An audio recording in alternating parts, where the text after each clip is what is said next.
Ողջույն, այսօր պատրաստելու եմ շատ քիչ բաղադրիչներով, բայց շատ համեղ աղցան, կարող եք պատրաստել նաև պասի համար։ Տապակել եմ շամպինյոն սունկը,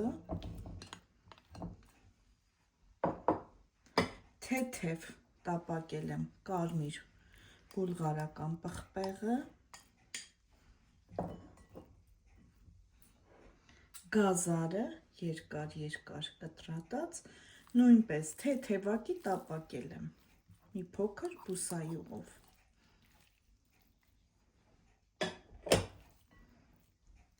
Կավելացնեմ թարմ համեմ։